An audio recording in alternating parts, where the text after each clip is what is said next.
Hello, everyone. Good evening, everybody. I'm Priyanjali from Prostate Wellbeing Team. I'm sure all of you must be keeping good health. Today, we are going to discuss a very important topic, overactive bladder, also known as OAB. Overactive bladder, in this, the person feels urgent desire to go to the toilet. Person goes to the toilet frequently, and sometimes leaking of the urine takes place even before reaching the toilet.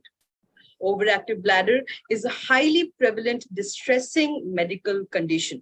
Despite the high prevalence of OAB and the availability of effective treatment options, OAB treatment remains suboptimal. The condition is underdiagnosed, often because the patient reluctant to bring their urinary symptoms to the attention of their doctor. Many patients accept their symptoms as a normal part of aging or believe surgery is the only treatment available. A doctor, such as a urologist, can treat this condition and help the patient get relief. To throw more light on the subject and to guide us on what's right for diagnosis and treatment of OAB, today we have with us a renowned urologist, Dr. Manish Kumar Singh, MBBS, MS, DNB Urology. He has a rich experience and hands-on expertise in stone and OAB management, as well as treating various urological problems. He is currently practicing at Shubh Care Nursing Home, Patna. Dr. Manish Kumar Singh has rich experience in the field of urology and carries out diagnosis and treatment with utmost precision and efficiency, ensuring that the patient health is in safe hands. Over to you, sir. A very good evening, first of all, and welcome to today's live. Our first question for you, doctor, would be, what is OAB? Hello and good evening to you all now. OAB, as the name itself suggests, to overactive bladder, is a chronic medical condition characterized by increased activity of the bladder over the prescribed limit. That is means that the bladder, which has got the capacity to store urine, and it spends minimal amount of its time in showing its activity, that is contraction, to expel urine. But in overactive bladder, the activity of the bladder increases, as a result of which the patient witnesses a series of symptoms such as urgency, which is a strong and compelling desire to urinate, which is difficult to differ. It is often accompanied by earth incontinence, in which the desire is followed by leakage of urine before he or she is able to reach to the washroom. Besides, there is increased frequency in which there is increased tendency to micturate during the daytime. It can also be seen at the night time, in which one has a tendency to wake up 2 or more times during the night to micturate. And there is this constellation of the symptoms together constitute a condition, medical condition, which is known as overactive bladder. Right, doctor. Now that we know what is overactive bladder, doctor, our next question for you would be, how common is this, the overactive bladder in our current generation, or for all the people who are residing? Actually, the overactive bladder is seen has increased tendency and is seen to be more prevalent in women as compared to men. The overall worldwide incidence of overactive prevalence of prevalence of overactive bladder is 16.5%, but in women it can be seen in about 43% of women in some parts of the world. It is mainly seen in patients who are aged 65 years and above, and the severity of the disease increases with the increase of age, with the progression of the age. Doctor, हमारा अगला सवाल आपसे ये है कि हमने जान लिया ओवरएक्टिव ब्लैडर क्या है, हमने ये भी जाना कि कितने प्रतिशत लोगों में पाए जाते हैं, पर इसका कारण क्या हो सकता है doctor? What can be the reason behind it? Mainly, the overactive bladder is classified in two groups: the primary overactive bladder, in which there is 4 theories are given: the neurogenic theory, in which the nerve potential which is generated to cause the bladder contractility, there is some sort of trouble in that. Means that the action potential which is generated in the neurons, they have got increased frequency, as a result of which the bladder starts contracting before reaching its threshold. Means the bladder normally sends the brain a signal to void at a certain amount of urine which is collected in the bladder. But in overactive bladder condition, the bladder starts sending signal to the brain that it is filled and we need to pee before it has reached that threshold. Besides, there are other theories like that, myogenic theories, and the bladder has got automated, means it is not listening to the signals of the brain, or it is acting independent of the signal which is sent by the brain. Other causes which may be enlisted are like spinal cord injuries in cases of strokes and multiple sclerosis in cases of patients who are suffering from diabetes. It is often seen. Besides, there is a second group of overactive bladder, which is known as secondary overactive bladder, in which the condition is more often seen with conditions like there is some sort of UTI or lower ureteric stone or urethral stricture or enlargement of the prostate. Then the overactivity seen in these conditions is known as secondary overactive bladder. Right. Doctor, बहुत सारे condition हो सकता है I think over active bladder के। जितने भी viewers हमें इस वक्त देख रहे हैं, अगर आप इस चीज से सफर कर रहे हैं तो हमारा सलाह यही होगा कि अपने नियरेस्ट यूरोलॉजिस्ट के पास जाएं and know the cause behind it. Doctor, हमारा अगला सवाल आपसे ये है कि अगर किसी को है और लोग कंफ्यूज है तो उनको पता कैसे चलेगा, सिम्टम्स क्या है इसके?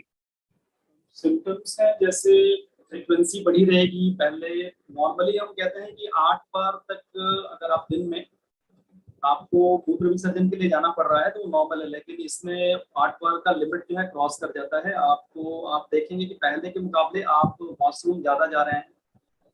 आपको जब मूत्र विसर्जन की जो फीलिंग आती है वो इतनी स्ट्रांग होती है कभी कभी कि आप उसको रोक नहीं सकते। आपका यूरिन वॉशरूम पहुंचने के पहले ही लीक होने लगता है। रात में आपको लगता है कि पहले आप एक बार भी नहीं उठते थे या एक बार उठते थे, अभी आपको रात में 2 या उसके मुकाबले ज्यादा बार पेशाब करने के लिए उठना पड़ रहा है। तो ये तीनों कंडीशंस जरूरी नहीं है कि साथ में मिले।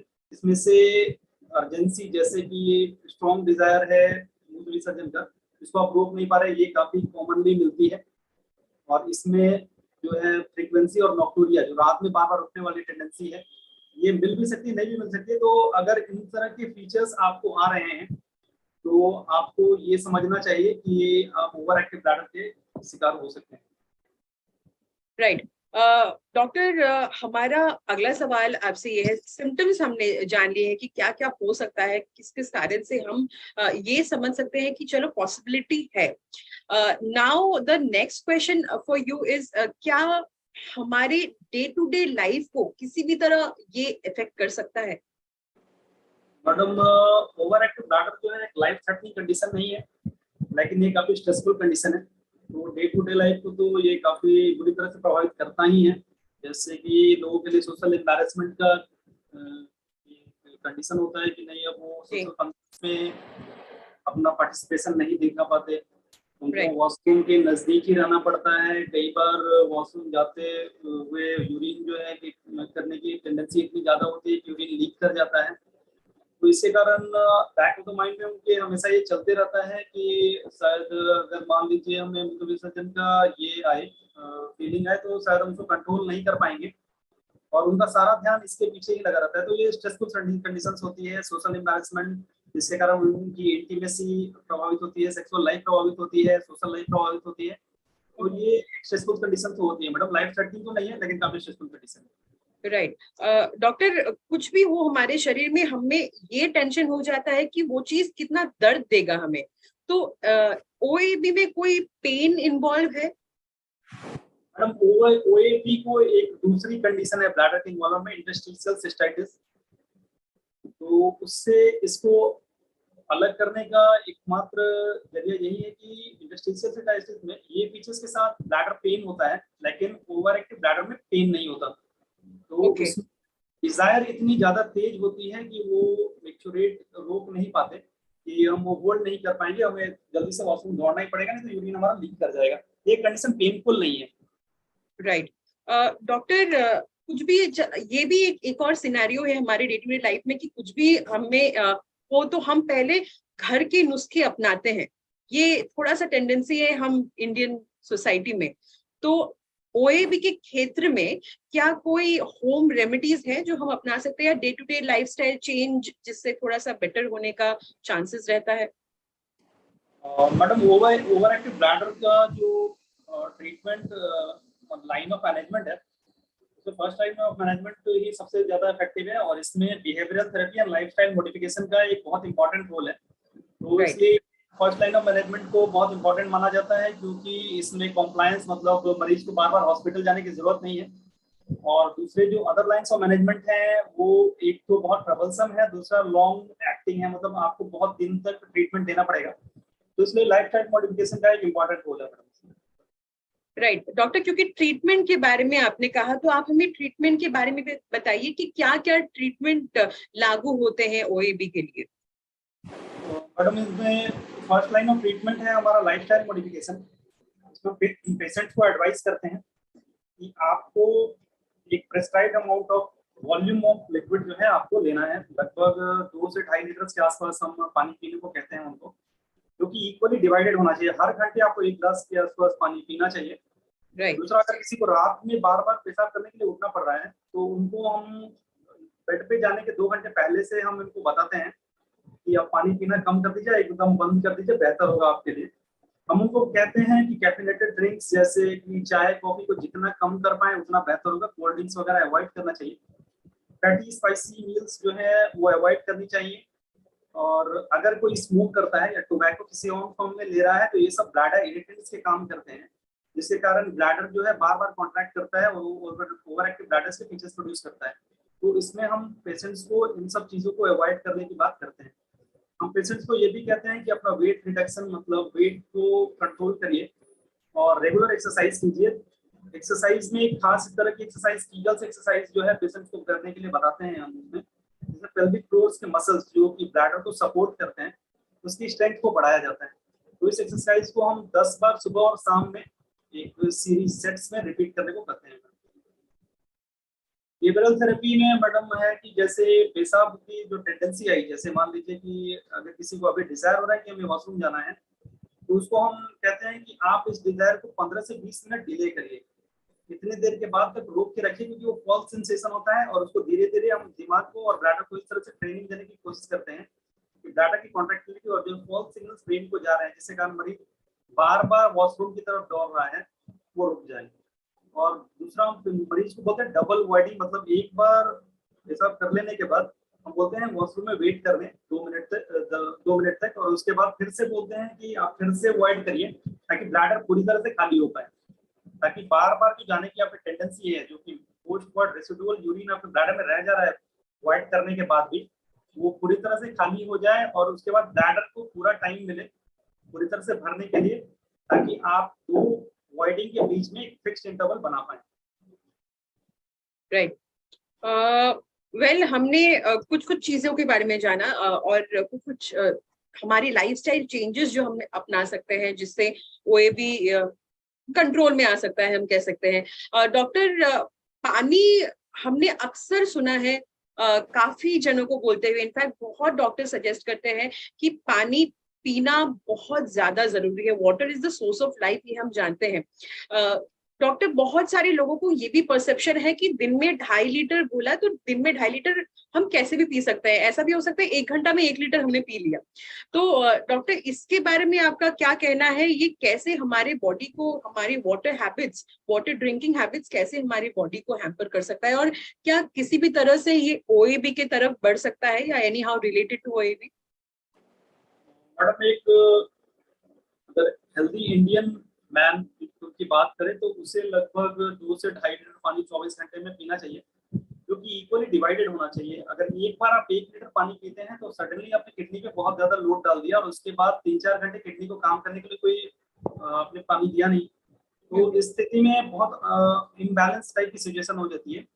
और यूरिन, अगर आप पानी कम पी रहे हैं, तो यूरिन आपका कंसंट्रेटेड आएगा, जो कि ब्लैडर को ज्यादा इरिटेट करेगा, जिसके कारण जो है ब्लैडर ज्यादा इरिटेटेड रहेगा, कॉन्ट्रैक्ट करेगा, और ओवर एक्टिव ब्लैडर के फीचर्स प्रोड्यूस करेगा। इसके वजह से अगर मान लीजिए पानी आप बहुत ज्यादा पीते हैं, तो आपका यूरिन ज्यादा बनेगा और फिर ब्लैडर को बार बार कॉन्ट्रैक्ट करना पड़ेगा, ज्यादा जल्दी जल्दी फिल होगा। तो दोनों फीचर्स जो है, दोनों कंडीशन आपके लिए हार्मफुल है। बेहतर होगा बैलेंस वे में एक प्रिस्क्राइब्ड अमाउंट ऑफ वाटर जो कि इक्वली डिवाइडेड हो, हर घंटे आप पानी पिए, वो बेहतर होगा आपके लिए। Right. Well, now that we know how much to drink, when to drink, and how to drink, doctor हमारे सवाल आने शुरू हो गए हमारे व्यूअर जितने भी, आई बिलीव काफी ज्यादा इंटरेक्टिव ये सेशन लग रहा है। इनफैक्ट हमने शुरुआत में ही सुना है कि ओएबी बहुत लोग सफर करते हैं इस चीज से, पर शायद खुल के नहीं आना चाहते हैं, या लोगों के सामने बोलना नहीं चाहते, या खुद कंफ्यूज्ड है उस चीज को लेके कि एजिंग में भी उस चीज का कारण है। आई थिंक उन लोगों के लिए बहुत हेल्पफुल होगा आज का लाइफ। आदि जैन पूछ रहे हैं, doctor how can I differentiate between a normal bladder and an overactive bladder? A normal bladder means a patient who is having a normal bladder, he will have a tendency to maturate to less than or equal to 8 times a day. He will have a desire to maturate, which he will be able to hold, and he will be able to comfortably go to the washroom and void. At the night time, it's said that after one is falling asleep, he will wake up in the morning and void. He shouldn't wake up in the middle of the night, and his sleep should not be interrupted by his sensation to void. But one times is normal, but if he is voiding more than, or he is waking up in the middle of his sleep for more than once, and at night, then this condition is known as nocturia, and the constellation of these symptoms, that is frequency, urgency, urge incontinence, and nocturia, they constitute the symptoms of the overactive bladder. And if one is having any of these three, then he should consult a nearby urologist, get himself or herself evaluated, and get treated for overactive bladder if he or her is diagnosed. Right. I believe, Adi, you have got your answer already. We will move on to our next question, which comes from Deepak Saxena. He asks, are there any medications that can help control OAB symptoms? And what are the potential side effects? Madam, the medications, but there are medications like that anticholinergic or antimuscarinic medications like that cistron, oxybutynin. We have got solifenacin, which helps in preventing the bladder to contract prematurely. Besides, we have got beta-3 agonists like mirapegrone and bictegravir. These prolong the relaxation phase of the bladder. They are effective, but they require minimum of about 3 weeks, and they need to be continued for about 3 months for their effects to be shown at their optimal level. The potential side effects that are seen are hypertension, constipation can be seen often, and rarely urinary retention can be seen. The problem lies in that they are expensive and the prolonged duration of treatment that are needed, that can need to be taken for their effect to be seen. Right. That was, I think, a very decent answer. I believe हम अभी जान चुके हैं क्या क्या side effects हो सकते हैं और क्या क्या मेडिकेशन हम यूज कर रहे हैं. But again Deepak Saxena, I would like to say कि सब बॉडी के हिसाब से आई थिंक कंडीशंस डिफर करता है. तो जरूरी नहीं है कि आप मेडिकेशंस के बारे में सुन के आप वो ले. आप डेफिनेटली अपने नियरेस्ट यूरोलॉजिस्ट के पास जाइए. Anybody is suffering, in case आपके बॉडी के कंडीशन के हिसाब से आपको सजेस्ट किया जाएगा. Moving on to our next question which comes from Abhishek Sen. Abhishek asks, can stress और anxiety exacerbate OAB symptoms, and how can I manage these factors? Yes, so stress and anxiety definitely exaggerate the symptoms of overactive bladder, because in stress, the adrenal stress or the parasympathetic stimulation causes the bladder to contract prematurely, and there is increased frequency of it also. So that aggravates the symptoms of the overactive bladder. So one feature of overactive bladder is that it is seen more often in corporate persons, those who are involved in corporate jobs. Basically, mainly the women, they are often seen to be suffering from that. So one need to be relaxed, and lifestyle modification need to be done. Avoid caffeinated drinks, avoid stress, and Kegels exercise is definitely a part and parcel of that, which helps in relieving one's overactive bladder features. Right. Doctor, lifestyle change हमारा होना बहुत ज्यादा जरूरी है. To have a healthy lifestyle is very much important. In fact हम ये जानते हैं कि कोई भी चीज जो है स्ट्रेस से या टेंशन से ही कहीं ना कहीं बढ़ता है। जितने भी डिजीज है, सिम्टम्स है हमारी बॉडी में, कितना ज्यादा इंपॉर्टेंट डॉक्टर आजकल के समय में, when we know the generation is moving so fast, to have a healthy lifestyle, to have a personal time, how much is it important, कितना जरूरी? हेल्दी लाइफस्टाइल तो डेफिनेटली बहुत जरूरी है मैडम। अगर आप जैसे पानी की मात्रा ही, अगर स्ट्रेस में आपने एडिक्वेट अमाउंट ऑफ वाटर नहीं लिया, या फिर अगर आप अपना फूड जो प्रेस्क्राइब टाइम है, ब्रेकफास्ट या लंच टाइम पे नहीं ले रहे, तो ये अल्टीमेटली आपको फीचर्स ऑफ कॉन्स्टिपेशन की तरफ ले जाता है। और कॉन्स्टिपेशन भी ऐसा पाया गया है, कॉन्स्टिपेशन भी ओवर एक्टिव ब्लैडर्स के फीचर्स को एग्रेवेट करता है। डिसाइड्स, अगर आप फास्ट फूड की बात ले लें, तो अगर आप कैफिनेटेड ड्रिंक्स ज्यादा ले रहे हैं, या फिर टोबैको किसी फॉर्म में ले रहे हैं, स्मोक कर रहे हैं, या फिर टी या कॉफी की मात्रा ज्यादा ले रहे हैं, या फिर कोल्ड ड्रिंक्स की मात्रा ज्यादा ले रहे हैं, या फिर इस तरह के फूड जो ब्लैडर को इरिटेट कर रहे हैं, तो डेफिनेटली आपके जो है ब्लैडर जो है इन सब चीजों को ध्यान में रखते हुए अपनी ओवर एक्टिविटी शो करेगा, जो कि ओवर एक्टिव ब्लैडर्स के सिम्टम्स के रूप में प्रेजेंट करेंगे। तो स्ट्रेस फ्री रहना बहुत जरूरी है। हेल्दी लाइफस्टाइल मेंटेन करना, एक नॉर्मल वाइडिंग पैटर्न मेंटेन करना, ये काफी जरूरी होता है मैडम। डॉक्टर ऑल्सो हमें ये बताइए कि कोई एक्सटर्नल मेडिकेशन की वजह से क्या ओएबी से कोई सफर कर सकता है?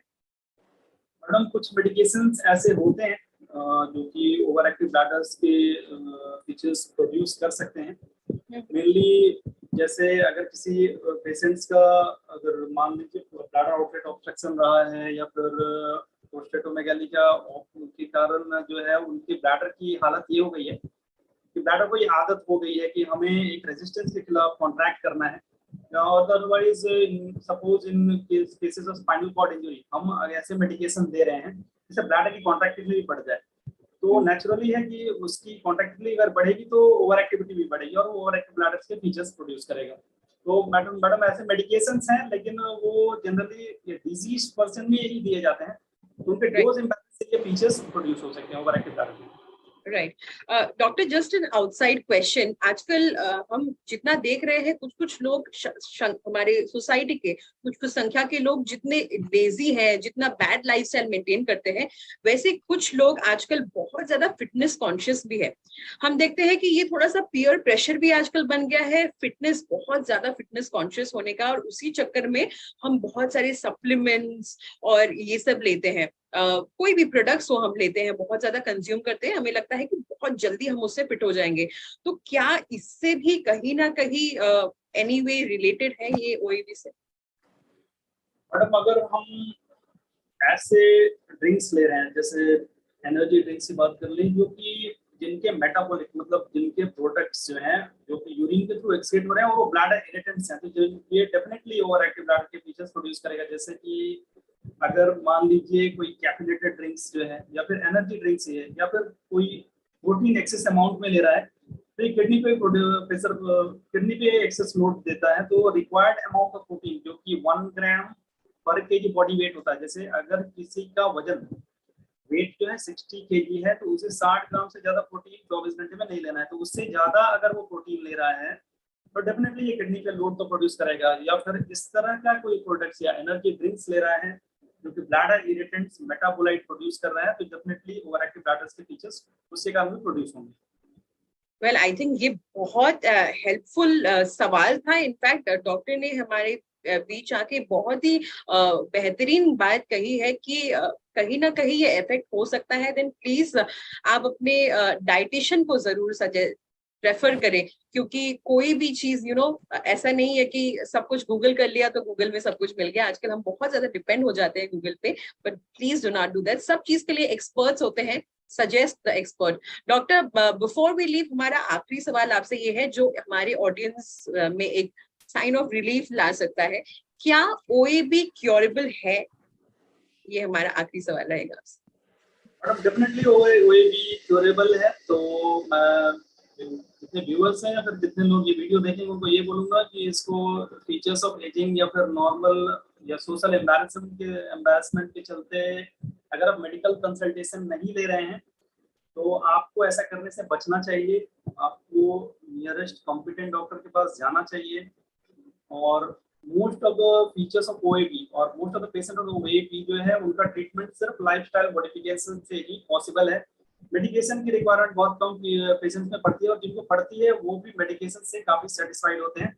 तो आप इसको as a part of life मानकर मत चलिए, मेडिकल कंसल्टेशन सॉर्ट कीजिए, आप डेफिनेटली बहुत आप ही के लाइफस्टाइल से बहुत अच्छा बेटर महसूस करेंगे ट्रीटमेंट लेने के बाद। वेल आई थिंक अगर ये छोटा सा चेंज आप सभी लेके आ जाए, आपको सिर्फ ओएबी के लिए ही नहीं बाकी सारी चीजों में भी आप बहुत ज्यादा बेनिफिशियल रहेंगे। And with that viewers, that was Dr. Manish Kumar Singh for us. Thank you so much, doctor, for your valuable time. It has been quite an informative session for our viewers and we look forward to many such more sessions in our coming time. और हमारे viewers के लिए हम कहना चाहते हैं thank you so much for your excellent participation. हम आशा करते हैं कि आप हमारे साथ यूं ही बने रहेंगे। For more information update, stay connected on our FB page, Prostate Wellbeing. We are also available on YouTube, Twitter and Instagram. Thank you. Stay safe.